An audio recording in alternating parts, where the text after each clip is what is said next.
नमस्कार, मेरा नाम गुंजन कुमार प्रवक्ता भोती। मैं आपका इस ई लेक्चर में स्वागत करता हूं। आज का जो टॉपिक है हमारा वो है दिष्टकरण, रेक्टिफिकेशन। देखिए, रेक्टिफिकेशन टॉपिक जो है बहुत ही इजी टॉपिक है। इसको पढ़ने के लिए थोड़ी सी बेसिक जानकारी जो चाहिए इस टॉपिक में जो यूज़ होनी है, मैं पहले उसको डिस्कस कर रहा हूँ। तो जैसे इसमें फैराडे के नियम चाहिएंगे, हमें एसी क्या है, डीसी क्या है, इसके बारे में जानकारी चाहिएगी। तो देखते हैं। तो सबसे पहले अगर अपन फैराडे के नियम को देखें तो बहुत ही इजी है फैराडे का नियम।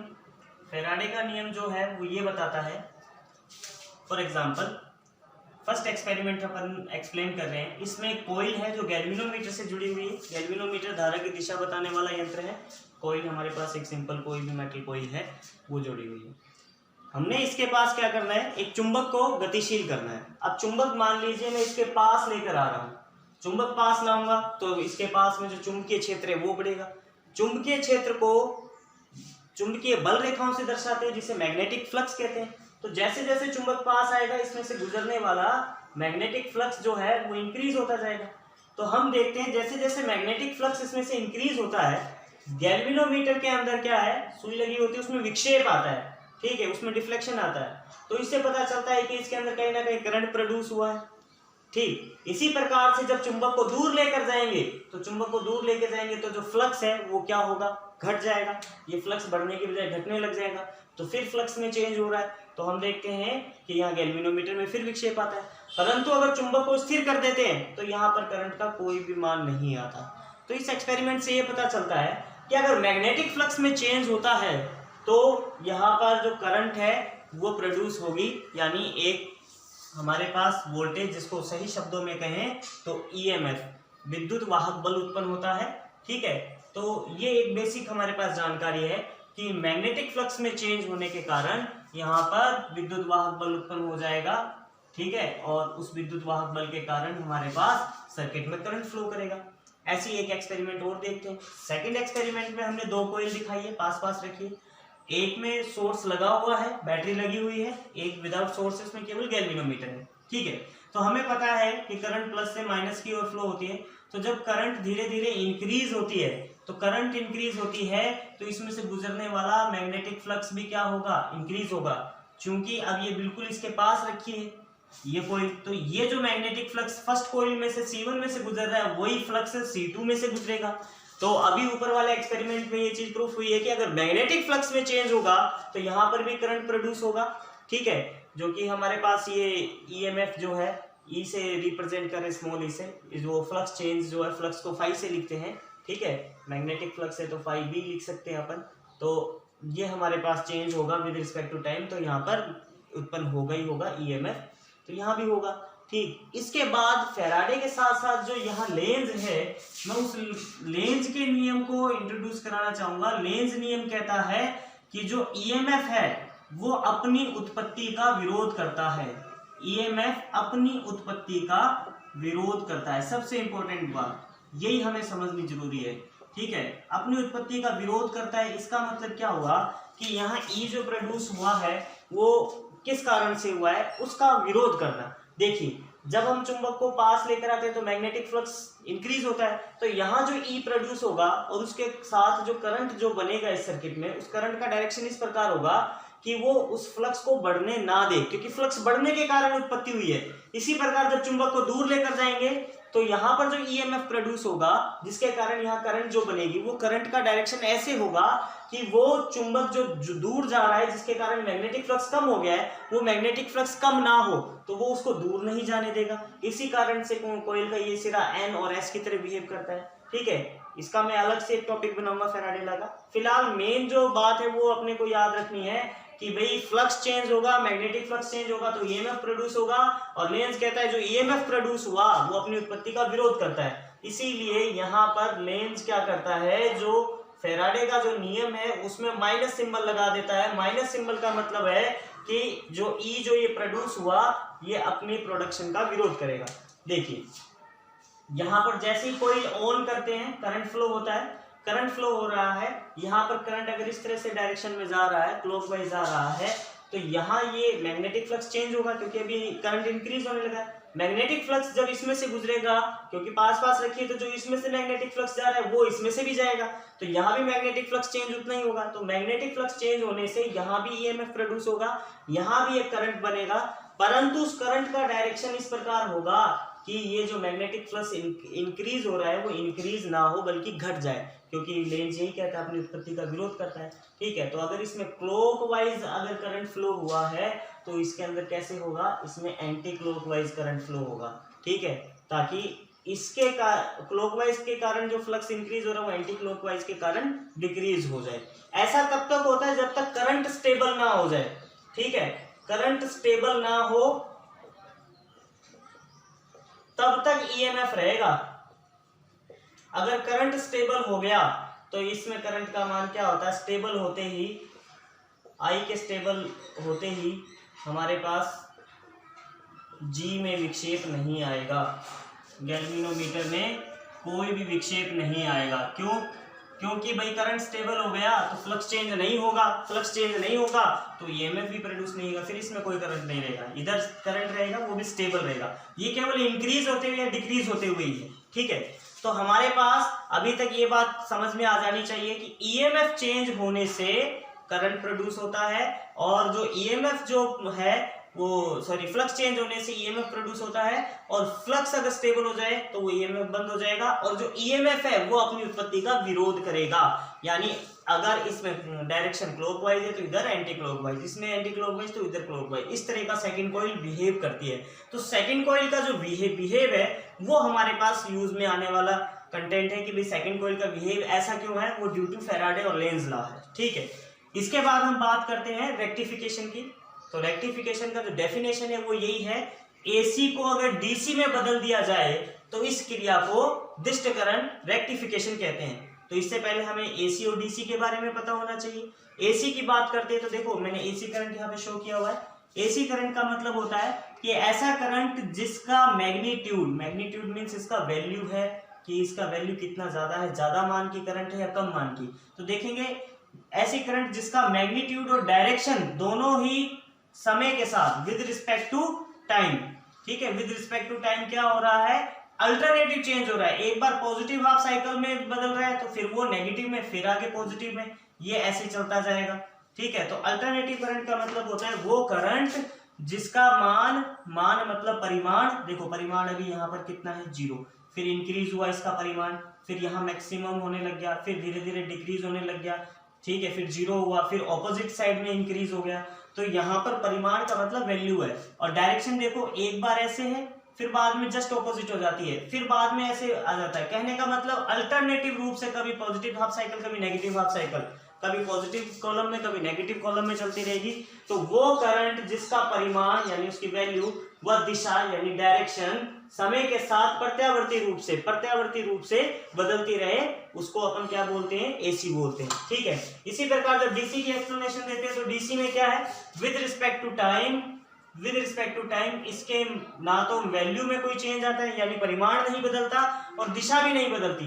तो परिमाण और दिशा दोनों समय के साथ नियत बनी रहती है, उसे हम क्या कहते हैं, दिष्ट धारा। अब इसके बाद हम क्या करेंगे, हम इसको एसी को डीसी में चेंज करेंगे, जिसे हम रेक्टिफिकेशन कहते हैं। चलिए अब हम देखते हैं दिष्टकरण। तो देखिए दिष्टकरण अभी मैंने जैसे बताया था, एसी को डीसी में बदलने की प्रक्रिया ही दिष्टकरण कहलाती है। ठीक है, अब एसी को डीसी में बदलने की प्रक्रिया दो प्रकार से होती है, एक होती है अर्ध तरंग दिष्टकरण और एक होती है पूर्ण तरंग दिष्टकरण। तो अभी फिलहाल हम पहला स्टेप इसका सॉल्व कर रहे हैं, जिसे हम कहते हैं हाफ वेव रेक्टिफायर अर्ध तरंग दिष्टकरण।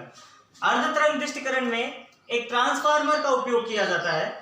ट्रांसफार्मर आपको पता ही है कि अनोन्य प्रेरण म्यूचुअल इंडक्शन के सिद्धांत पे कार्य करता है, जहां फैराडे और लेंज के नियम लागू होते हैं। इसीलिए हमने शुरू में इसका बेसिक जो है फैराडे और लेंज के नियम को देखा था।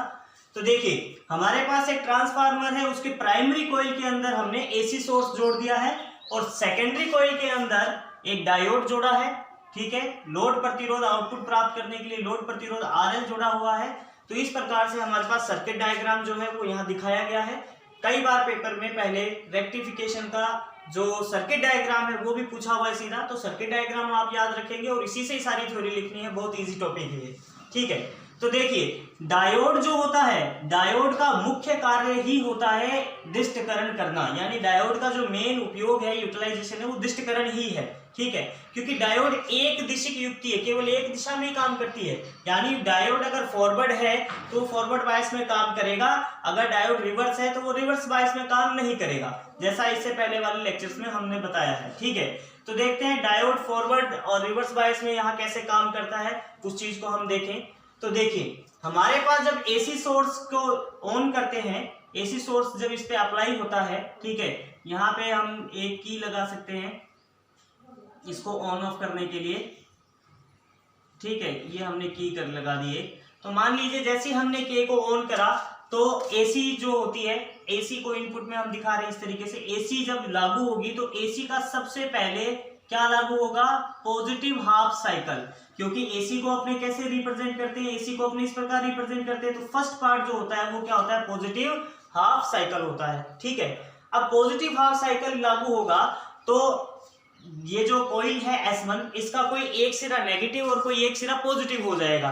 ठीक है, हम सपोज कर लेते हैं कि मान लिया इसका P1 सिरा, जैसे फर्स्ट टाइम मैंने ये नेगेटिव हाफ साइकिल अप्लाई करा तो फर्स्ट टाइम इस कॉइल में ये P1 सिरा क्या मान लिया, नेगेटिव, P1 सिरा नेगेटिव और P2 सिरा क्या हो जाएगा, पॉजिटिव। ठीक है, एसी सोर्स जैसे ही ऑन करा उसका first positive half cycle apply हुआ तो हमारे पास जो प्राइमरी कॉइल है, ठीक है, उसका P1 सिरा हमारे पास क्या हुआ, P1 को हमने नेगेटिव मान लिया और P2 को हमने क्या मान लिया, पॉजिटिव। ठीक है, तो करंट देखो इसमें यहां से ऐसे जाएगा, इस डायरेक्शन में बहेगा।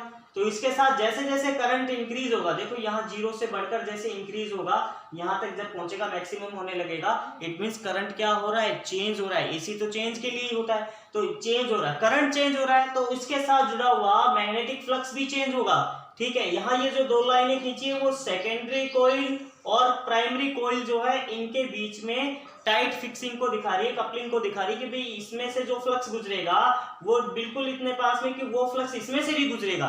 तो जैसे जैसे हमारे पास पॉजिटिव हाफ साइकिल का मैग्नीट्यूड इंक्रीज होगा, यानी इसकी वैल्यू बढ़ेगी अल्टरनेटिव करंट की, इससे जुड़ा हुआ मैग्नेटिक फ्लक्स इंक्रीज होगा। मैग्नेटिक फ्लक्स इंक्रीज होगा तो यहाँ पर ईएमएफ, फैराडे के नियम अनुसार विद्युत वाहक बल उत्पन्न होगा। तो विद्युत वाहक बल यहाँ उत्पन्न होगा, वही सेकेंडरी कॉइल में उत्पन्न हो रहा है हमारे पास। देखो सेकेंडरी कॉइल में उत्पन्न होगा विद्युत वाहक बल, क्योंकि यहाँ जैसे जैसे फ्लक्स इंक्रीज होगा वही फ्लक्स यहाँ इंक्रीज हो रहा है, और फ्लक्स के चेंज होने के कारण E = d∅/dt, जो कि हमारे पास फैराडे का लॉ है, इसके अनुसार सेकेंडरी कॉइल में ईएमएफ प्रोड्यूस होगा। और लेंज का नियम लगा दे विद नेगेटिव साइन। ठीक है, लेंज का नियम लगा दें तो लेंज का नियम क्या बोलता है कि अगर ईएमएफ प्रोड्यूस हो गया तो अब वो ऐसा व्यवहार करेगा कुंडली का कि वो अपनी उत्पत्ति का विरोध करे। तो देखिए ये पॉजिटिव से ये नेगेटिव की ओर करंट फ्लो हो रहा है, तो यहाँ जस्ट इसके ऑपोजिट होना चाहिए। तो ये नेगेटिव सिरा है, तो ड्यू टू म्यूचुअल इंडक्शन या हम कहें कि ड्यू टू लेंज इफेक्ट, ये वाला सिरा, ठीक है, फर्स्ट टाइम में ये वाला सिरा कैसे बिहेव करेगा, पॉजिटिव की तरह, और ये वाला सिरा कैसे बिहेव करेगा, नेगेटिव की तरह। तो इसका मतलब देखें यहाँ पर डायोड का पॉजिटिव सिरा कॉइल के पॉजिटिव से और नेगेटिव सिरा कॉइल के नेगेटिव से जुड़ गया। इसका मतलब इसकी क्रिया विधि को हम दिखाना चाहें तो क्रिया विधि का फर्स्ट स्टेप यही है, when we apply positive half cycle in primary coil then D1 जो है डायोड जो है, ठीक है, डायोड हमारे पास D1 कैसे हो गया, D1 डायोड हमारे पास फॉरवर्ड हो गया। ठीक है, तो डायोड अगर हमारे पास फॉरवर्ड हो जाएगा तो यहाँ करंट फ्लो होगा, क्योंकि फॉरवर्ड बायस में डायोड काम करता है, तो करंट फ्लो होगा। तो जो करंट का जो पाथ है, करंट का पाथ क्या होगा, P1 से स्टार्ट हो जाएगा, क्योंकि हमारे पास करंट पॉजिटिव से नेगेटिव की तरफ रहता है। ठीक है, P1 से A से D1, D1 से B के बाद RL में से होकर गुजरेगा, यहां से करंट स्टार्ट हो गया। ठीक है, फिर RL में से होकर गुजरेगा, फिर हमारे पास कहां से आएगा, C पर जाएगा, C के बाद कहां जाएगा, D पर जाएगा, D के बाद साइकिल पूरा करेगा, क्योंकि धारा अपना चक्र पूरा करती है। तो D के बाद P2, P2 के बाद वापस P1। देखिए जहां से स्टार्ट हुआ वहीं पर खत्म हुआ, तो धारा का पथ ये रहेगा।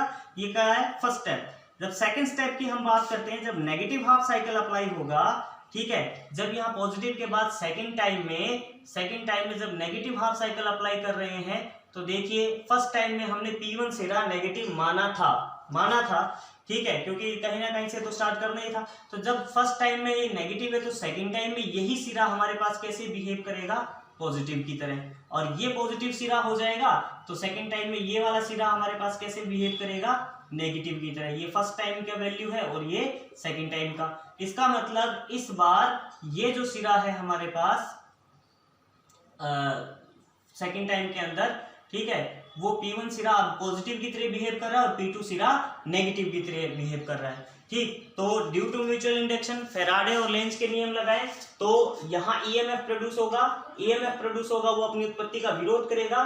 तो सेकंड टाइम के अंदर ये सिरा अगर पॉजिटिव है तो हम सीधा थ्योरी में लिखना चाहे तो सीधा इतनी सी बात लिखनी है कि जब P1 सिरा पॉजिटिव है तो अनोन्य प्रेरण के कारण P1 सिरा सेकेंडरी कॉइल का कैसे बिहेव करेगा, नेगेटिव की तरह। और हमारे पास ये P2 सिरा कैसे बिहेव करेगा, पॉजिटिव की तरह। अब सेकेंड टाइम में हम देखेंगे तो D1 का जो सिरा है प्लस, वो किससे जुड़ा है इस बार, नेगेटिव से, और जो नेगेटिव सिरा है वो किससे जुड़ा है इस बार, पॉजिटिव। ठीक है, तो सेकंड जब टाइम की बात कर रहे हैं, यानी सेकंड टाइम के अंदर हमारे पास नेगेटिव हाफ साइकिल अप्लाई हो रहा है, तो जो सिरा पहले नेगेटिव था वो पॉजिटिव हो गया और जो पॉजिटिव था वो नेगेटिव। तो due to mutual induction second coil के अंदर भी ऐसा ही होगा, जो सिरा पहले पॉजिटिव था वो नेगेटिव हो गया और जो नेगेटिव था वो सिरा अब पॉजिटिव हो गया। इस कंडीशन में डायोड को देखते हैं तो डायोड प्लस सिरा किससे जुड़ा है, माइनस से, और माइनस सिरा किससे जुड़ा है, प्लस से। अगर ऑपोजिट जुड़ जाता है तो हम जानते हैं कि डायोड कैसे हो गया, रिवर्स बायस। तो नेगेटिव हाफ साइकिल अप्लाई करने पे जो डायोड D1 है वो रिवर्स बायस में काम करता है। आइडियली कंडीशन की बात करें, ठीक है, तो आइडियली हमारे पास क्या है, डायोड काम नहीं करेगा। ठीक है, ये आइडियली कंडीशन की अगर हम बात कर रहे हैं तो डायोड कार्य नहीं करता है,